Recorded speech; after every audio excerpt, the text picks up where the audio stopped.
Bonsoir à tous. Bonsoir. Bonsoir. Voilà, que le nom du Seigneur soit béni encore ce soir. Nous soumettons tout entre les mains de notre Papa. Nous ne pouvons rien faire sans lui et nous voulons que de plus en plus le Seigneur nous accorde l'amour de la vérité, parce que l'amour de la vérité nous garde, nous protège, parce que nous sommes dans des temps où le fondement est en train de disparaître. Et la Bible déclare que si le fondement se branle, le juste, que fera-t-il? Littéralement, que fera le véritable Fils du Seigneur? Mais nous sommes plus que vainqueurs par le Mashiach qui nous a appelés. Et c'est que ces temps ne sont pas des temps de rencontre en vain, parce que nous voulons dire comme Paul de ne pas travailler en vain. L'évangile qui est prêché est gratuit. Et c'est avec amour qu'on le fait pour le Seigneur, parce que nous sommes que des serviteurs inutiles. Frères et sœurs, par la grâce du Seigneur, hier, nous avons partagé sur le fondement. Nous avons été édifiés sur le fondement des apôtres et des prophètes. Paul aussi en parle dans 1 Corinthiens 3. Il n'y a aucun autre fondement qui a été posé, si ce n'est que Yehoshua Mashiach. Et nous avons vu que, selon Apocalypse 19, la parole du Seigneur dit que son nom est la parole. Son nom est la parole. Donc le fondement posé, c'est la parole du Seigneur. Donc là où vous êtes, là où vous travaillez, frères et sœurs, il faut se rassurer que tout ce qui est fait est en conformité avec les Écritures. Il faut se rassurer que tout ce qui est enseigné, tout ce qui est pratiqué, là où vous réunissez, est en conformité avec la doctrine apostolique, avec le message que le Seigneur a laissé, avec les enseignements donnés par les apôtres et les prophètes de l'agneau. C'est important de comprendre ces choses. C'est-à-dire que là où vous êtes, si vous voulez pratiquer le baptême dans l'eau, il faut se rassurer que c'est selon les Écritures, selon la parole.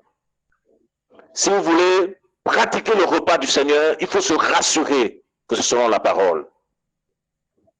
Si vous voulez vous réunir selon 1 Corinthiens 14, 26, que faire lorsque vous vous assemblez? Il faut se rassurer que c'est selon les Écritures et que chaque enfant du Seigneur en assemblée a le droit de prendre la parole et d'exprimer ce que le Seigneur a mis dans son cœur en toute liberté. Maintenant, on comprend que cette liberté n'est pas un prétexte de vivre selon la chair, parce que Paul en parle en disant les uns ou les autres. Il faut se rassurer toutes ces choses-là, frères et sœurs. Il faut se rassurer que tout ce qui est enseigné, tout ce qui est pratiqué doit être fait selon les écrits. Il faut se rassurer aussi que s'il y a des offrandes, les frères et les sœurs le font de manière libre, sans contrainte.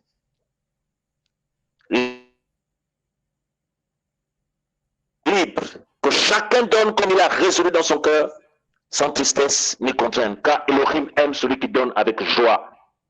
Le Seigneur ne nous a pas appelés pour mettre son peuple sous un joug. Il dit que vous connaîtrez la vérité et la vérité vous rendra libre. Et le message de l'évangile est venu pour rendre les enfants du Seigneur libres. Libres. Parce que, comme je le disais hier, chaque enfant du Seigneur a un appel. Et la Bible déclare qu'il y a diversité d'appels. Et le fondement, nous savons tous que c'est la parole du Seigneur. Et nous devons respecter la parole du Seigneur. Là où on se réunit, dans nos vies, et si le fondement est la parole, frères et sœurs, tout ce que nous allons faire sera soutenu par le Seigneur. Parce que la Bible déclare, il soutient toutes choses par sa parole. Il s'appuie sur sa parole. Et lorsque on s'appuie sur la parole du Seigneur, on est en train d'engager le Seigneur. Et si on engage le Seigneur, ça veut dire que nous sommes dans la victoire. Alléluia. Hier aussi, dans les questions, nous avons touché aussi la notion de père dans la foi. Et nous avons pris les Écritures dans le livre de 1 Timothée, là où Paul dit à Timothée que mon véritable fils dans la foi. Paul était comme un père pour Timothée, un père dans la foi. Et hier, nous avons vu que il ne s'agit pas de père spirituel, parce que nous n'avons qu'un seul père spirituel, notre Seigneur Yahushua Mashiach. Mais il y a des pères dans la foi, les aînés, qui craignent le Seigneur, qui ont un bon témoignage. Et on doit comprendre que quand on parle de père, ce n'est pas un frère qui va s'imposer en te disant, il est ton père. Non. Chacun de nous, on a une intimité avec le Seigneur. Et quand on a lu 1 Thessaloniciens 2, on a vu que Paul compare les frères et sœurs de Thessalonique avec lui comme un père avec ses enfants. Donc Paul a travaillé dur pour que les frères et sœurs de Thessalonique soient édifiés. Et nous comprenons tous que quand on voit l'enfant avec le père, c'est l'enfant qui reconnaît que ça c'est mon père. Littéralement que c'est l'enfant qui reconnaît que celui-là est un aîné que le Seigneur est en train d'utiliser pour l'aider, pour l'encourager. Et on a vu aussi que les véritables pères dans la foi, les aînés, ne sont pas là pour venir écraser. Ils ne sont pas là pour venir dicter leurs choses. Non. Ils sont là pour venir encourager, équiper et encourager les frères et sœurs à rentrer pleinement dans ce à quoi le Seigneur les appelle et à rechercher la volonté du Seigneur pour leur vie. Et concernant les jeunes, quel était le comportement des jeunes vis-à-vis des aînés? C'est le respect. C'est la considération. Un frère qui vient à peine d'arriver dans le Seigneur a le droit de respecter un aîné dans la foi. Ce sont les principes bibliques qui manquent à beaucoup de jeunes. Parce que Paul a prédit que les derniers temps seront caractérisés par des gens qui seront rebelles aux parents. Et hier, on a vu que dans les différentes sortes de parents, on a vu que le Créateur, Yahweh lui-même, est un père. On a les parents biologiques, on a aussi les pères dans la foi, les aînés, ceux qui payent le prix pour que le royaume avance, les modèles. Quand on lit dans le livre de Yeshaya, le Seigneur dit à Israël de regarder Abraham, parce qu'Abraham était comme un modèle. Abraham était comme un père. Et Paul dit aussi qu'on doit l'imiter. Pourquoi on devait imiter Paul? Parce qu'il imitait le Mashiach. Paul craignait le Seigneur. Paul était passionné du Seigneur. Paul aimait le Seigneur. On n'imite pas un frère impudique. On n'imite pas un orgueilleux. On n'imite pas quelqu'un qui se rebelle à ses aînés. Ce n'est pas un modèle. On imite des frères et des sœurs qui ont des cœurs purs, qui se sanctifient, qui craignent le Seigneur, qui ne dépouillent pas le peuple, qui ne cassent pas le peuple, et qui marchent dans la liberté, et qui aiment la lumière, frères et sœurs. Voilà pourquoi on doit comprendre que nous sommes jeunes et on a encore du chemin à faire. Et hier aussi, nous avons parlé de la précipitation. On ne doit pas se précipiter. Et quand on parle de précipitation, il n'est pas dit que si le Seigneur te met à cœur d'aller encourager des frères et des sœurs dans telle ville, il faut parler, non. Mais il ne faut pas se précipiter par rapport à une charge. La Bible dit que ce n'est pas celui qui se recommande lui-même qui est approuvé, c'est celui que le Seigneur recommande. Un conseil, ne cherchez jamais à connaître quels sont vos appels, apôtres, non, ne cherchez pas ces choses-là. Travaillons simplement dans l'œuvre du Seigneur, en toute humilité, avec simplicité, en demandant conseil aux aînés. Et au temps favorable, le Seigneur lui-même, dans l'intimité, nous dira ce qu'il attend de nous, frères et sœurs. Je vous parle avec mon cœur parce que aujourd'hui, beaucoup de jeunes sont en train de se détourner. Lorsqu'un jeune a commencé à avoir l'onction, lorsqu'il prêche un peu sur les réseaux, la chaîne YouTube pleine de gens abonnés, c'est fini, ils se disent que non, qu'ils sont arrivés. Non, frère, la marche est longue. La marche est longue. On a besoin de comprendre ces choses-là pour aller plus loin. Parce que le plus important, ce n'est pas la grâce. Le plus important, c'est la crainte du Seigneur. Le plus important, c'est le respect des principes du Seigneur. Le Seigneur n'est pas impressionné parce que tu prêches bien. Le Seigneur n'est pas impressionné parce que tu vas de ville en ville. Le Seigneur n'est pas impressionné parce que quand tu parles, il y a l'hébreu et le grec. Le Seigneur, ce qui l'impressionne, c'est le fruit. Et le fruit est un travail profond de l'esprit dans notre caractère, affecté par le péché. Mais gloire soit rendue au Mashiach qui nous ramène et qui nous aide pour aller de l'avant. Frère, que cette parole tombe sur des cœurs fertiles. Que cette parole tombe sur des cœurs honnêtes et bons qui vont porter du fruit. Porter du fruit.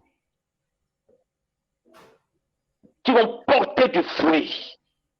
Et ma prière est que tous ceux qui sont là, frères et sœurs, ma prière est que vous puissiez aller loin avec le Seigneur. Que vous puissiez aller loin avec le Seigneur. Le craindre. Parce que le maître est à la porte.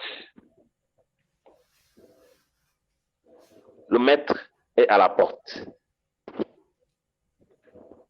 Il est à la porte, frères et sœurs. C'était juste faire un point par rapport à ce qu'on a vu hier. Et je ne sais pas si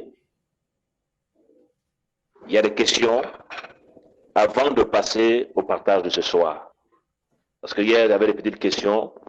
On voulait quand même prendre ces questions avant de passer au partage de ce soir. Et s'il n'y a pas, on passera au partage. Et s'il y en a, on va continuer. Est-ce qu'il y a des questions?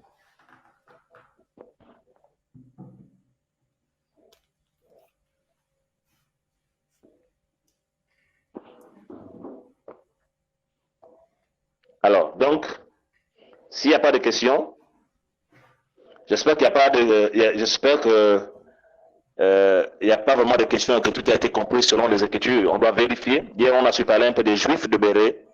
Lorsque Paul enseignait, les Juifs de Bérée examinaient les Écritures. Frère, ne tombons jamais dans le piège que parce qu'on connaît un frère, celui-là, non. On doit toujours examiner les Écritures. Toujours examiner les Écritures jusqu'à la fin de nos vies terrestres. Examiner les Écritures. Pour voir ce qui se dit, c'est la parole du Seigneur.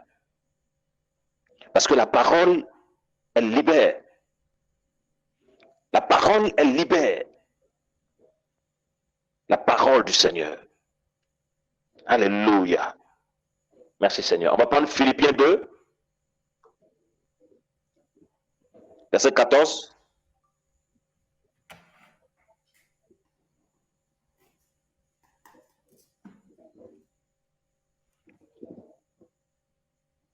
Verset 14 à 17.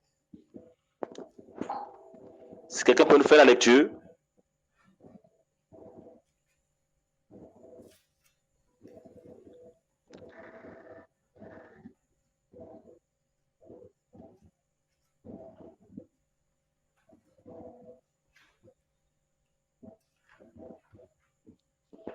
S'il vous plaît. Philippiens 2, verset 14 à 17. Philippiens chapitre 2, verset 14, verset 17. Faites toutes choses sans murmure et sans raisonnement, afin que vous deveniez sans reproche et sans mélange des enfants d'Élohim innocents au milieu d'une génération tordue et déformée, parmi laquelle vous priez comme des luminaires dans le monde, portant la parole de vie pour m'être un sujet de gloire au jour du Mashiach, puisque je n'aurais pas couru en vain ni travaillé en vain. Mais même si je suis versé comme une libation sur le sacrifice et le service de votre foi, j'en suis heureux, je m'en réjouis avec vous tous. Amen. Alléluia. Amen. Ici, Paul dit que dans Philippiens 2, à partir du verset 14, nous prions que l'Esprit nous enseigne selon ce qu'il a prévu pour chacun de nous ce soir. Faites toutes choses sans murmure et sans raisonnement, afin que vous deveniez sans reproche et sans mélange des enfants d'Élohim innocents au milieu d'une génération tordue et déformée, parmi lesquels vous brillez comme des luminaires dans le monde. Alléluia. Ici, Paul s'adresse aux frères et sœurs de Philippe. Il s'adresse à ses frères et sœurs et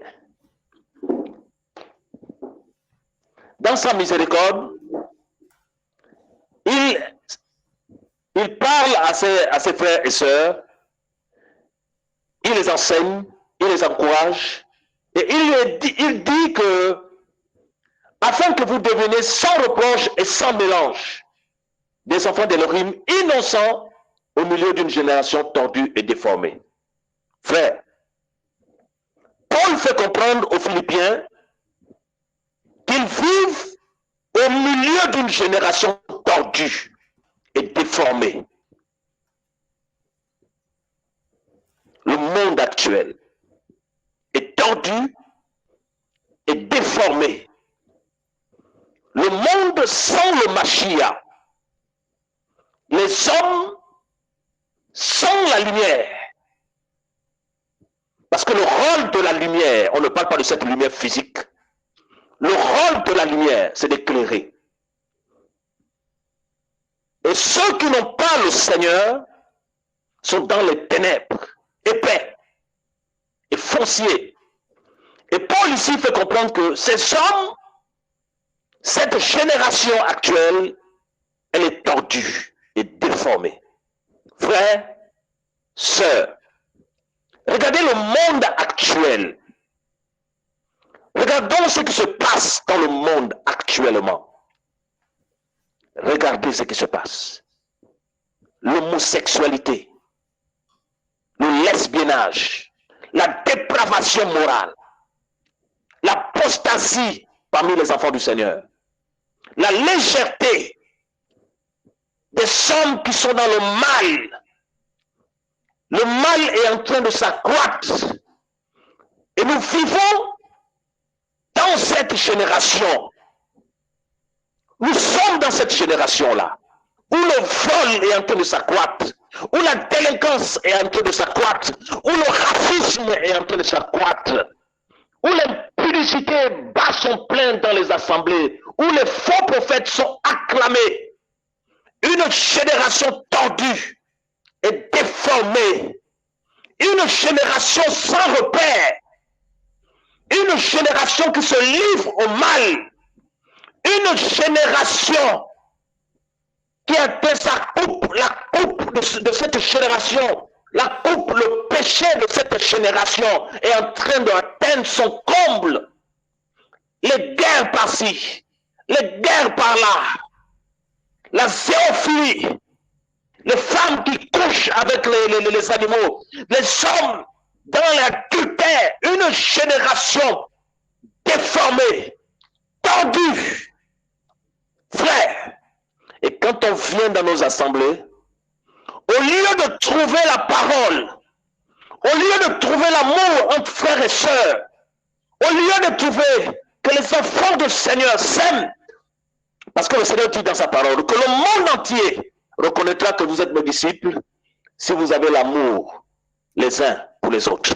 Mais dans les assemblées, au lieu de trouver cet amour, c'est des concurrences, c'est des guerres, c'est la chair. Là où le Seigneur doit être glorifié, c'est la chair. Et de plus en plus, au lieu d'être la lumière du monde, en fait, ces lieux deviennent aussi des générations tordues et déformées. une génération tordue. Des générations tordues. Nous vivons dans ce monde. Et le Seigneur le dit dans le livre de Yohanan 17 que nous ne sommes pas du monde. Mais nous sommes là pour l'éclairer. Mais nous ne sommes pas du monde. Nous ne sommes pas de ce système impie. Mais nous sommes de la lumière. Notre cité est dans les cieux. Nous ne faisons pas partie de cette génération dépravée, frère. Et qu'est-ce que Paul dit aux frères et sœurs de Philippe? Comment ils doivent être au milieu de cette génération tordue et déformée? Au milieu d'une génération où la sanctification, la crainte du Seigneur n'est plus, comme Yirméa le dit, que la vérité a disparu dans les assemblées. Mais cette génération, où elle est en train d'aller, que ce soit dans le monde ou dans les assemblées où l'apostasie règne. Qu'est-ce que Paul dit, frères et sœurs? Écoutons bien. Au verset 15, il dit, afin que vous deveniez sans reproche et sans mélange, des enfants d'Élohim innocents au milieu d'une génération tordue et déformée, parmi lesquels vous brillez comme des luminaires dans le monde. Paul ici, il fait comprendre que le monde dans lequel nous sommes, la génération actuelle, elle est plongée dans les ténèbres, elle est plongée dans le mal, elle est plongée dans l'apostasie. Et nous sommes des luminaires. Nous sommes comme des luminaires, nous sommes des lumières. Et le Mashiach l'a dit que vous êtes la lumière du monde. Pas la lumière des églises, mais la lumière du monde. Et il dit que, comme des luminaires dans ce monde, nous, on doit briller. Comme des luminaires dans ce monde, on doit briller. Parce que la lumière dans les ténèbres, ça brille. La lumière dans les ténèbres, ça brille. Tu ne brilles pas parce que tu as une grosse voiture, non. Tu ne brilles pas parce que tu as un bac plus 100, non. Tu ne brilles pas parce que tu as assez d'argent, non. Tu ne brilles pas parce que tu as le matériel, non. C'est pas ça qui impressionne le Seigneur. Parce qu'à Laodicée, ils disent qu'ils étaient riches.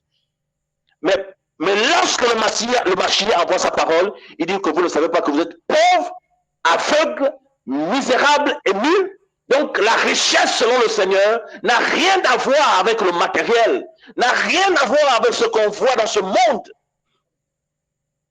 Et Paul dit que nous devons être des luminaires et briller dans cette génération tordue et déformée. Comment allons-nous briller? Comment allons-nous briller, frères et sœurs?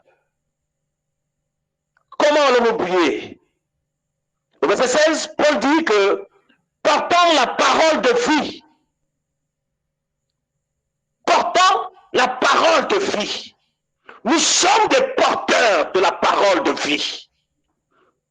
Nous sommes le temple de l'Esprit. Nous sommes le temple du Saint-Esprit. Nous portons le Seigneur en nous.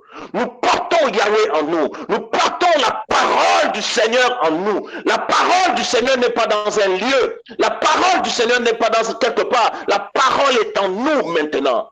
Et si la parole est en nous maintenant, dans notre conduite, dans notre comportement, dans notre manière de se vêtir, dans notre manière de parler, dans notre manière d'aimer les frères, on doit glorifier le nom du Seigneur. On doit glorifier le nom du Seigneur. Dans notre manière de se sanctifier, on doit glorifier le nom du Seigneur. Mais le problème aujourd'hui, c'est que beaucoup d'enfants du Seigneur ne sont plus comme des luminaires qui brillent. Beaucoup d'enfants du Seigneur. Simplement parce que beaucoup sont dans la légèreté, beaucoup sont dans le mensonge, beaucoup sont dans des pratiques qui ne glorifient pas le Seigneur et ils n'éclairent plus. Ils se disent que prêcher est synonyme d'être un véritable enfant du Seigneur, aller en mission est synonyme d'être un véritable enfant du Seigneur, et la crainte du Seigneur a disparu dans cette génération. Cette génération où le message véritable n'est plus prêché, cette génération où l'accent n'est plus mis sur le ciel, cette génération où l'évangile édulcoré, en train de battre son plein, cette génération où l'évangile éternel est mis de côté. C'est le matériel, c'est le péché sexuel, c'est l'immoralité dans les assemblées. Et les enfants du Seigneur ne sont pas prêts pour la venue de leur Seigneur et de leur Maître. Comment briller, frères et sœurs? Comment nous devons briller? Nous sommes la lumière. Nous sommes la lumière. Et le rôle de la lumière est d'éclairer. Le rôle de la lumière est d'éclairer. Lorsque vous rentrez dans une chambre et qu'il y a le noir physique, on a besoin de mettre l'ampoule pour voir. Et c'est le rôle que le Seigneur joue quand il vient dans nos vies. Il vient pour nous éclairer. Il vient pour changer notre état.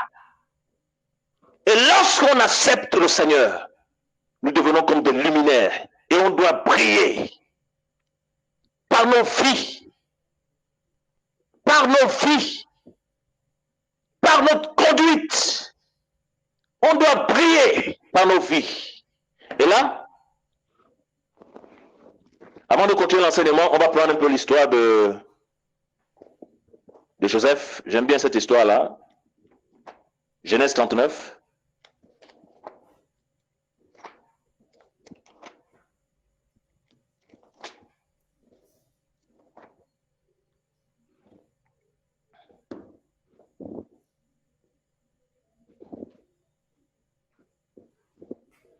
Que le Seigneur encore nous parle ce soir. On doit briller comme des luminaires en se sanctifiant et en mettant au Seigneur dans nos priorités.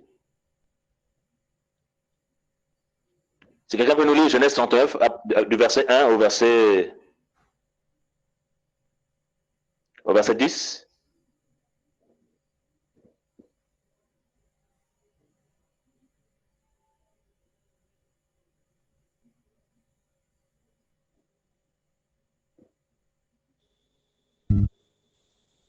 À partir de quel verset?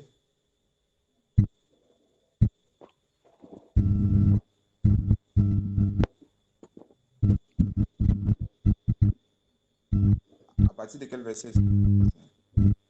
Du verset 1 au verset 10. Vas-y un peu plus fort, s'il te plaît. Okay. D'accord. Verset 9 à 10. Or, quand on fit descendre Joseph en Égypte, Potiphar, eunuque de Pharaon, chef des gardes, homme officiel, l'acheta de la main d'Ismaélite qu'il y avait amené. Et Yahweh était avec Joseph et il était un homme qui faisait tout prospérer. Il était dans la maison de son Seigneur égyptien. Son Seigneur vit que Yahweh était avec lui et que Yahweh faisait prospérer entre ses mains tout ce qu'il faisait. C'est pourquoi il trouva grâce à ses yeux et le servait. Il l'établit sur sa maison et lui remit entre les mains tout ce qui lui appartenait. Il arrivait que depuis qu'il eut établi sur sa maison et sur tout ce qu'il possédait, Yahweh bénit la maison de l'Égyptien à cause de Joseph, et la bénédiction de Yahweh fut sur tout ce qui lui appartenait, soit à la maison, soit au champ. Il remit tout ce qui était à lui entre les mains de Joseph, et il ne s'occupa plus de rien, excepté de la nourriture qu'il mangeait. Or, Joseph était beau de taille et beau de figure. Après ces choses, il arriva que la femme de son Seigneur porta les yeux sur Joseph et elle lui dit, « Couche avec moi. » Mais il refusa et il dit à la femme de son Seigneur, « Voici, mon Seigneur ne prend avec moi connaissance de rien dans la maison. » Il a remis entre les mains tout ce qui lui appartient. Il n'y a personne dans cette maison qui soit plus grand que moi. Il ne m'a rien interdit excepté toi, parce que tu es sa femme. Comment ferais-je un si grand mal et pécherais-je contre Elohim? Il arriva, comme elle parlait à Joseph, jour après jour, il ne l'écouta pas pour coucher à côté d'elle, pour être avec elle. Amen. Alléluia. Ici, nous connaissons tous, c'est l'histoire de Joseph, le fils de Rachel et de Jacob.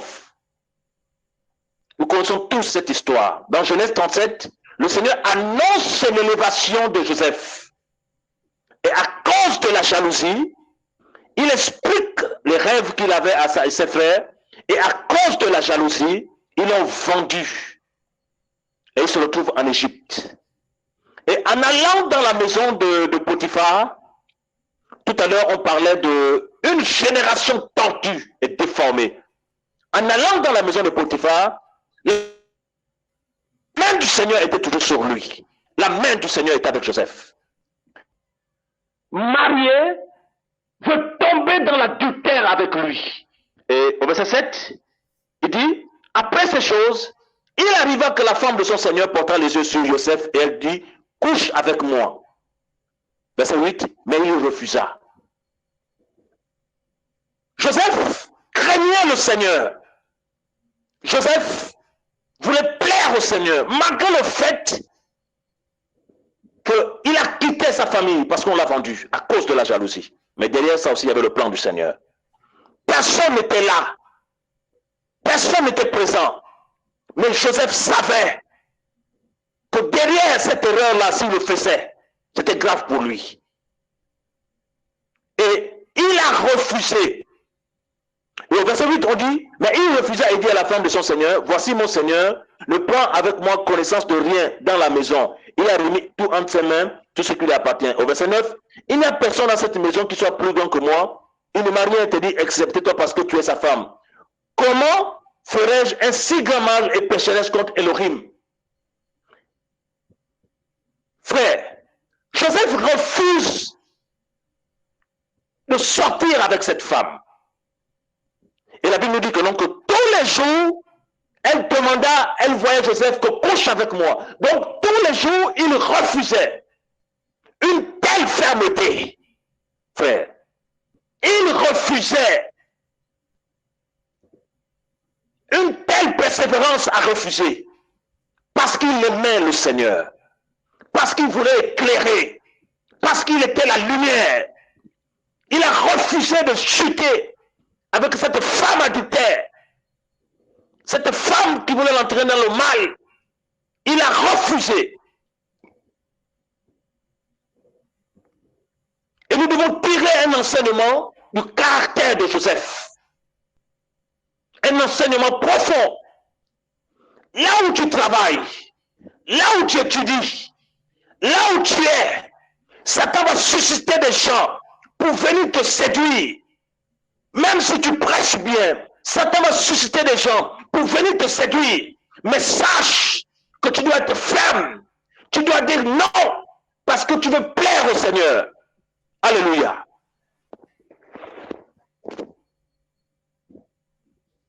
Tu dois plaire au Seigneur. Et la Bible nous dit que sans la sanctification, personne ne verra le Seigneur.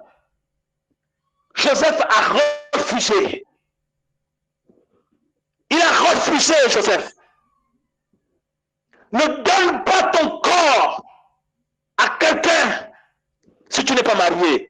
Refuse que quelqu'un te touche. Même si c'est ton frère dans la foi, vous êtes accordé. Refuse que quelqu'un te touche. Ton corps appartient au Seigneur. Tu dois te préserver. Tu dois te sanctifier. Église du Seigneur. Tu dois te sanctifier. Tu dois te sanctifier. Nous sommes dans des temps difficiles. Nous sommes dans des temps difficiles. Et le Seigneur est à la porte. Tu dois arrêter la légèreté. Tu dois arrêter le péché sexuel. Tu dois arrêter le mensonge. Parce que le Père est à la porte. Il est à la porte. Joseph a dit non. Parce que Joseph était une lumière. Il devait éclairer. Il savait que s'il chutait là, le Seigneur devait le quitter. Mais il aimait tellement le Seigneur. Il a refusé de coucher avec cette femme. Bien sûr, en refusant, il a eu des épreuves, il allait en prison. Mais plus tard, le fait qu'il a tenu bon, ça l'a mené à être gouverneur d'Égypte. Et plus tard, le salut du peuple d'Israël. Et plus tard, la venue du Mashiach. Et l'ennemi avait vu tout ça.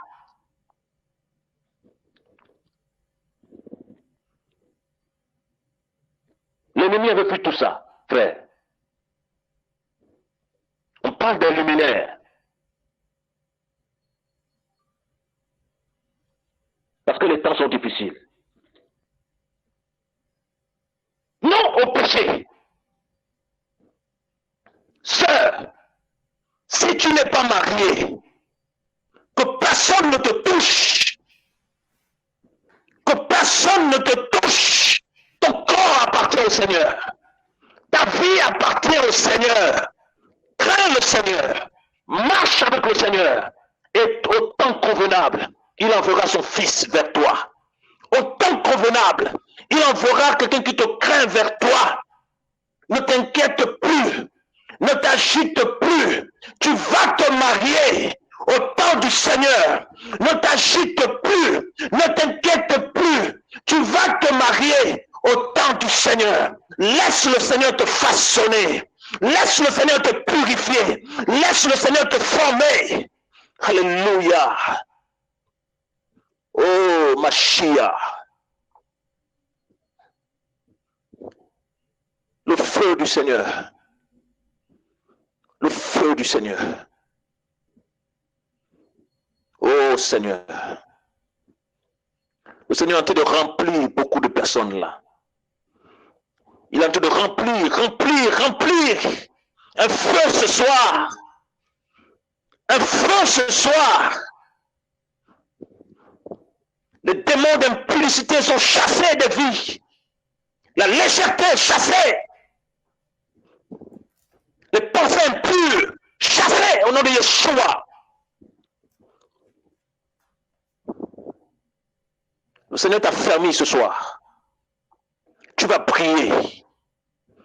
Tu vas prier. Mashiach. Beaucoup ne rentreront plus dans leur pays. Ils vont continuer la marche plus loin. Plus loin. Plus loin. C'est le temps. C'est le réveil. C'est le réveil. Le réveil. Et le Seigneur ne peut que travailler avec des gens fermés. Avec des gens fermés. Des personnes affermies. Qui disent non au mal. Et cette génération a besoin d'entendre ce message. Cette génération a besoin d'entendre cette parole qui affermit, qui rend stable cet évangile prêché dans la lumière et la gloire. Parce que le maître est à la porte. Le maître est à la porte.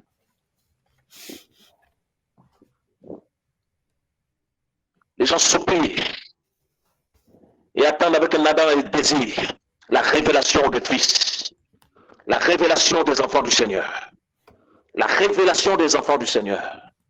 Joseph a refusé. Il a refusé. Quels que soient les hommes qui viendront vers toi, tu dois refuser. Les inconvertis, tu dois refuser. Frère, ce n'est pas le mariage qui nous protège, c'est le Seigneur qui nous garde. C'est le Seigneur qui nous protège.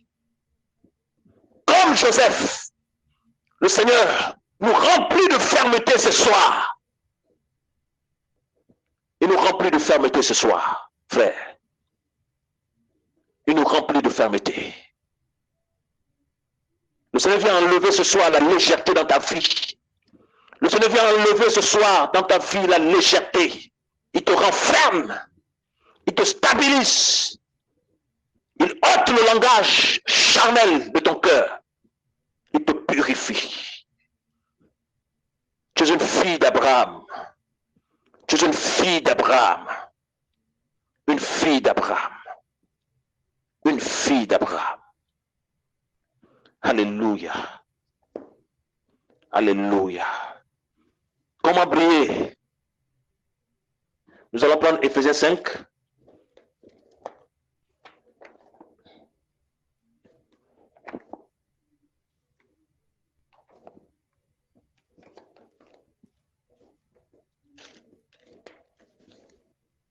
Vous notez ce verset. Éphésiens 5. Si quelqu'un peut faire la lecture à haute voix, du verset 1 à 21. Parce que Paul a dit que nous portons la parole de la vie.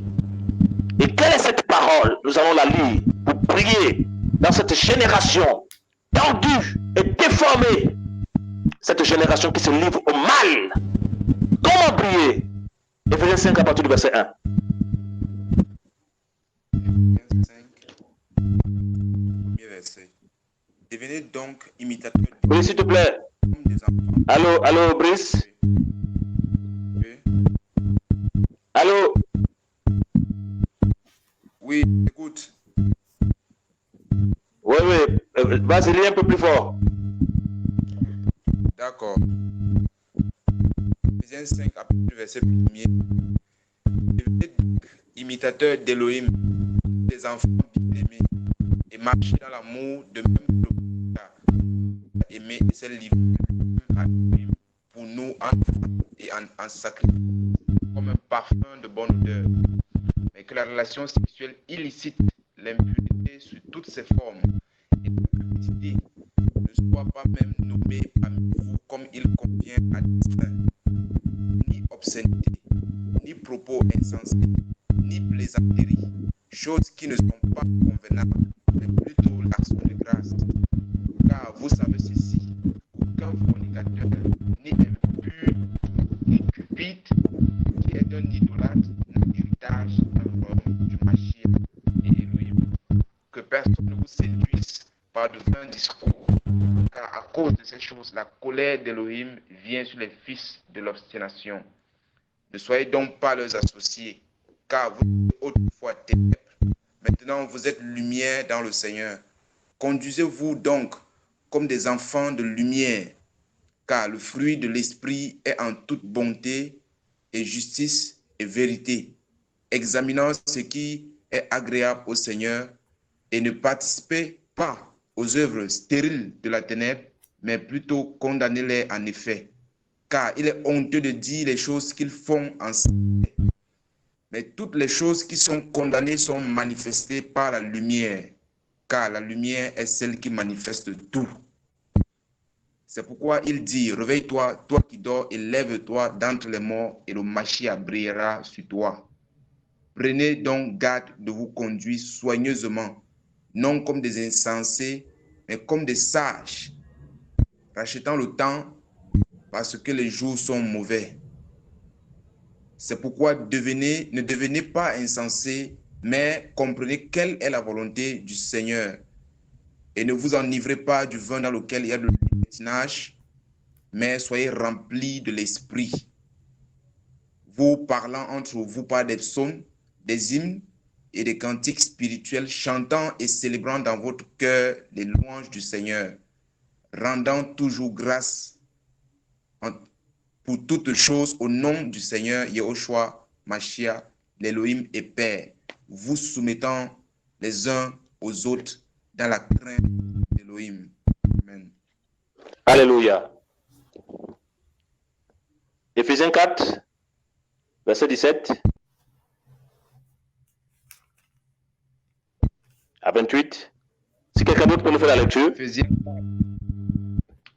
Si quelqu'un d'autre peut nous faire la lecture, Brice, s'il te plaît. Je peux. Ok. Éphésiens 4, Allez-y. Éphésiens 4, à partir du verset 17 jusqu'au verset 28. 28. Voici donc ce que je dis et ce que j'atteste dans le Seigneur. C'est que vous ne marchiez plus comme le reste des nations qui marchent dans la vanité de leurs pensées, ayant leurs pensées couvertes par les ténèbres, étant étrangers à la vie d'Élohim à cause de l'ignorance qui est en eux, à cause de l'endurcissement de leur cœur. Devenus insensibles, ils se sont livrés à la luxure sans bride pour commettre toutes sortes d'impuretés avec cupidité. Mais vous, ce n'est pas ainsi que vous avez appris le Mashiach. Si toutefois vous l'avez entendu et avez été instruit par lui, conformément à la vérité qui est en Yehoshua, à vous dépouiller pour ce qui est de votre conduite précédente, du vieil homme qui se corrompt selon les désirs de la séduction, à vous laisser renouveler par l'esprit dans votre pensée, et à vous revêtir du nouvel homme, créé selon Elohim dans une justice et une sainteté véritables. C'est pourquoi, renoncez au mensonge et que chacun parle selon la vérité à son prochain. Car nous sommes membres les uns les autres. Soyez en colère et ne péchez pas. Que le soleil ne se couche pas sur votre indignation. Ne donnez pas une occasion d'agir au diable. Que celui qui volait ne vole plus, mais plutôt qu'il travaille en faisant de ses mains ce qui est bon, pour avoir de quoi donner à celui qui est dans le besoin. Amen. Ok. Romains 12, verset 9 à 21. Si une sœur peut nous faire la lecture, s'il vous plaît.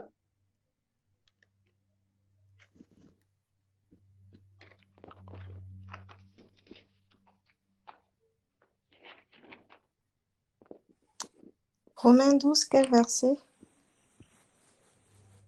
Romains 12, verset 9 à 21.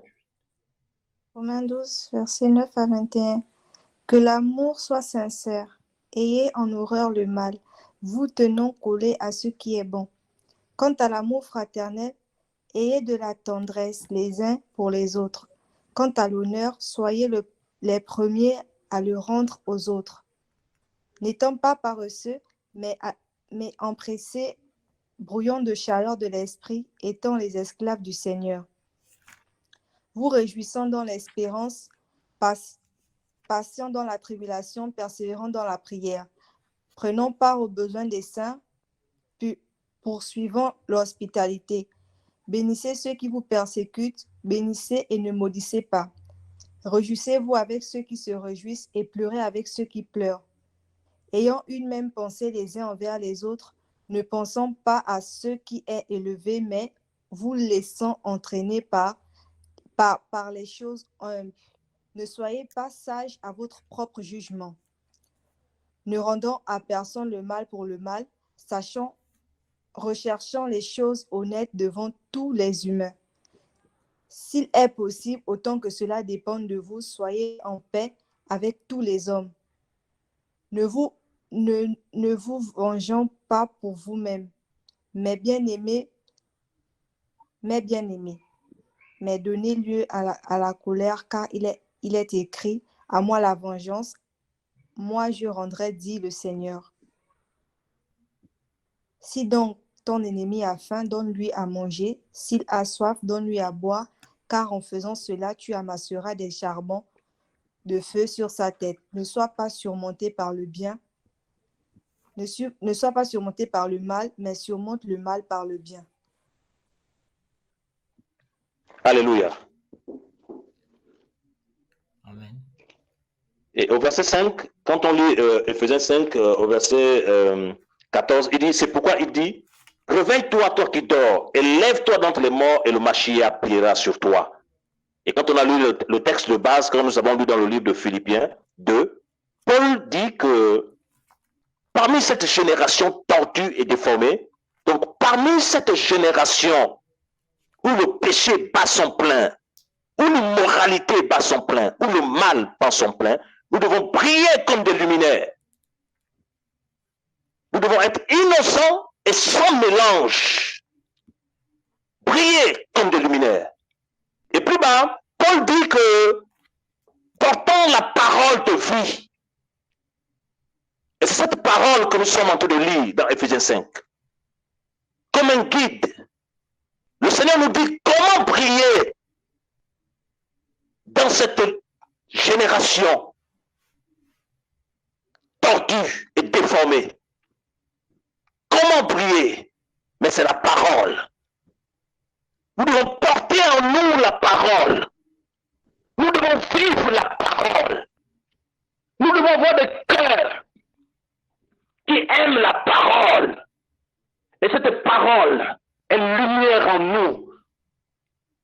Et cette parole étant lumière en nous, va nous amener à prier partout, là où nous irons. Et Matthieu 5 en parle, que vous êtes la lumière du monde. Chaque enfant du Seigneur est une lumière. Nous sommes les enfants de lumière, parce que notre Seigneur est la lumière du monde. Il est la lumière spirituelle du monde. Il est celui qui éclaire dans les ténèbres épais. Et il faut la parole. Ta parole est une lampe à mes pieds, une lumière sur mon sentier. Église du Seigneur, la parole du Seigneur est la lumière. La parole du Seigneur doit être proclamée dans ce temps de la fin. Parce que nous sommes dans une génération tordue et déformée. Et comment le faire sortir de là si ce n'est que la parole du Seigneur? La parole. La parole du Seigneur. Nous devons la proclamer. Nous devons la vivre. Nous devons rechercher la parole. Nous devons plus nous attacher à la parole. Et nous devons comprendre une chose. Il ne suffit pas seulement de passer du temps à méditer, non, mais il faut aussi obéir pour porter la vie. La Bible nous dit que l'obéissance vaut mieux que les sacrifices. C'est l'obéissance qui nous conduit à la vie. Et le Seigneur pouvait dire dans le livre de Yohanan que mes paroles sont esprit et vie. Esprit et vie. Nous devons prier, frères. Là où vous êtes, là où nous sommes, nous devons prier. Dans notre langage, dans notre manière de parler, nous devons prier. Et nous avons vu la parole lorsque la sœur lisait. Le Seigneur pouvait dire, si ton ennemi a faim, donne-lui à manger. Or, dans ce monde tordu et déformé, c'est œil pour œil, dent pour dent. Mais le Seigneur vient, il dit, si ton ennemi a faim, donne-lui à manger. Il prêche l'amour, il prêche la pureté de cœur, il prêche la lumière, il prêche son cœur, l'amour du Seigneur. Car le Fils de l'homme n'est pas venu pour perdre les âmes, mais pour les sauver. Les sauver. Et en priant dans ce monde tordu et déformé, nous allons éclairer autour de nous. Nous allons éclairer dans nos familles. Même s'ils nous rejettent d'abord, ils diront assurément, ces personnes ont rencontré le véritable Elohim. Le véritable Elohim. Le véritable Elohim. Frères et sœurs. Le Seigneur pouvait dire que dans Philippiens 2, quand on l'a baissé, et il a reçu le nom dans sa suprême majesté. Il a reçu le nom au-dessus de tous les noms. On peut citer les noms des grands de la terre, mais la Bible nous dit, Yeshua a reçu le nom au-dessus de tous les noms. Dans sa suprême majesté, il a été élevé, le Mashiach. C'est lui ton Seigneur. C'est lui ton époux. C'est lui qui te soigne. C'est lui qui te guérit. C'est lui qui te restaure. C'est lui qui t'appelle. C'est lui que tu dois élever. N'élève pas une église. N'élève pas un homme. N'élève pas un ministère. Élève le Mashiach, le roi des nations, le lion de la tribu de Yehuda. Et là où la parole du Seigneur est prêchée, les démons sont chassés. Et là où la parole du Seigneur est prêchée, les maris de nuit sont chassés. Et là où la parole du Seigneur est prêchée, la restauration. Oh, alléluia. Oh, alléluia. La parole du Seigneur. La parole du Seigneur. La parole du Seigneur. La parole du Seigneur. Seigneur, nous prions pour cette œuvre au Maroc. Nous prions pour ces jeunes. Père, nous prions pour eux. Ils ne chuteront pas au nom de Yeshua. Ils ne chuteront pas au nom de Yeshua. Père, nous te supplions, Seigneur. Ils marcheront dans la lumière. Ils marcheront dans la lumière. Père, ils marcheront dans la lumière. Oh, Seigneur. Ils vont prier dans leur université. Oh, Seigneur. Ils vont prier au nom de Yeshua. Au nom de Yeshua, Papa. Au nom de Yeshua, Papa. Merci. Telle une lumière, nous allons prier, Seigneur. Telle une lumière, nous allons éclairer. Viens façonner nos cœurs. Viens purifier nos cœurs. Viens nettoyer nos cœurs, Seigneur, ce soir. Viens purifier nos vies, Père. Merci pour les restaurations. Merci pour les guérisons. Merci, Papa. Merci, Papa. Merci pour les cœurs affligés que tu consoles. Merci, Seigneur. Merci. Merci pour la liberté de tes enfants au Maroc. Merci pour la lumière. Merci pour les dons qui vont éclore. Merci pour les appels qui vont éclore. Merci, Seigneur, pour les nouveaux chants. Merci, Seigneur. Tu as séparé ton peuple de l'ivraie. Merci, Seigneur. Merci. Au nom de Yeshua. Au nom de Yeshua. Au nom de Yeshua. Oh, Papa. Merci. Merci, Seigneur. Amen.